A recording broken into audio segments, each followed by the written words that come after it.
अगर आपकी उंगलियां स्क्रीन पर स्क्रॉल करते करते यहां हमारे पास ले आई हैं तो निश्चित जम्मू कश्मीर के पहलगाम में हुई आतंकी घटना की खबर आप तक पहुंच गई होगी। पर यह हमला एक आतंकी हमला मात्र नहीं है, बल्कि शायद यह हमला अब कश्मीर की राजनीति को पूरी तरह पलट कर रख देगा। आइए विस्तार से समझते हैं क्या है यह पूरी घटना। हम बस भेलपूरी खा रहे थे, तभी उन लोगों ने मेरे पति को गोली मार दी। इन महिला के पति उस आतंकी द्वारा मारे गए लोगों में से एक थे। क्या बोलते भेलपूरी खा रही थी, मेरा पति साइड में था, एक इंसान है उसने उसको गोली मार दी। यहाँ पे उसने बोला कि शायद मुस्लिम नहीं है, उसने उसको गोली मार दी। नहीं। जिसने पहलगाम के फटीक में सैलानियों पर खुलेआम गोलियों की बौछार कर दी। उनका कसूर क्या था कि वह इस दुनिया के सबसे कथित शांतिप्रिय धर्म इस्लाम के अनुयायी नहीं थे, यानी वह मुसलमान नहीं थे। यही नहीं, आप कुछ और टूरिस्टों की बातें सुनेंगे तो आपका दिल दहल जाएगा। हम YouTube गाइडलाइन के चलते कुछ वीडियो तो आपको दिखा भी नहीं सकते।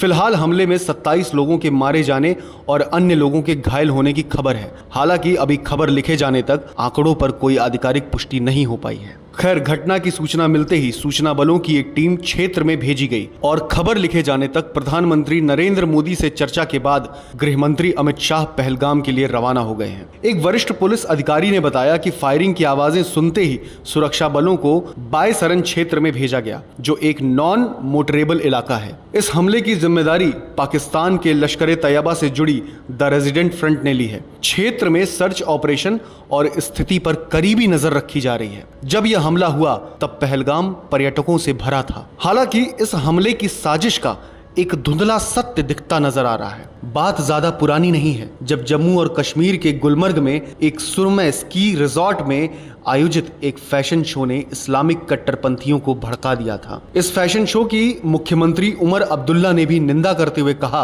कि यह कार्यक्रम नहीं होना चाहिए था, विशेष रूप से रमजान के इस इस्लामिक महीने के दौरान। उन्होंने इस हमले की जांच का आदेश भी दिया था। यह मामला तूल तब पकड़ा जब कुख्यात अलगावादी और हुर्रियत नेता मीर वाइज उमर फारूक ने इस फैशन शो का विरोध व्यक्त करते हुए सोशल मीडिया साइट एक्स पर लिखा कि यह रमजान के महीने में घिनौना और अभद्र था। उन्होंने कहा कि शो की वायरल तस्वीरें और वीडियो ने कई मुसलमानों को चौंका दिया और आहत किया। उन्होंने यह भी कहा कि कश्मीर घाटी, जो अपने सूफी सांस्कृतिक और यहाँ के लोगों की गहरी धार्मिक दृष्टि के लिए जानी जाती है, ऐसा कैसे सहन किया जा सकता है, और इसके लिए जिम्मेदार लोगों के खिलाफ कार्रवाई की मांग की। उन्होंने धमकी भी दी कि पर्यटन को बढ़ावा देने के नाम पर इस तरह की अश्लीलता को कश्मीर में सहन नहीं किया जाएगा। इस शो से संबंधित उन्होंने आगे भी एक बयान दिया कि कश्मीर में बाहर से टूरिस्ट आकर यहाँ का माहौल खराब कर रहे हैं। अब इनके पाकिस्तान और आतंकियों से गहरे संबंध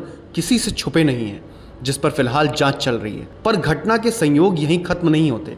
इस वक्त भारत में अमेरिका के उपराष्ट्रपति JD वैंस मौजूद हैं। इस दौरान भारत के कश्मीर जैसे संवेदनशील इलाके में आतंकी हमला होना एक प्रकार से आतंकवादियों का भारत के साथ साथ कश्मीर को कोई संदेश देने की कोशिश है।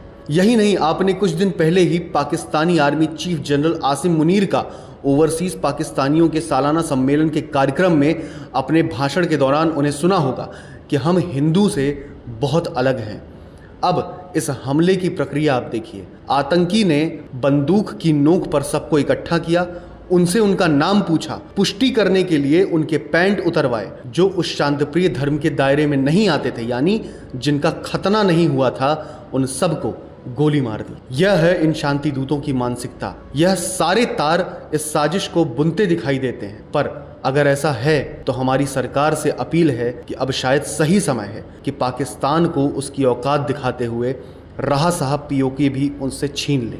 आप असहमत हो सकते हैं, पर यह भी समझ लीजिए कि जो लोग कहते हैं कि गोली हिंदू मुसलमान नहीं देखती, क्या कहिएगा इस घटना पर आप? क्योंकि यहाँ गोली टूरिस्टों को नहीं बल्कि हिंदू टूरिस्टों को मारी गई है। इस हमले में मारे गए लोगों के प्रति न्यूज अपनी संवेदना व्यक्त करता है, उन्हें श्रद्धांजलि देता है और हमारी सरकार से आशा रखता है कि सरकार और सुरक्षा एजेंसियां उनके खून के एक एक कतरे का हिसाब लेंगी।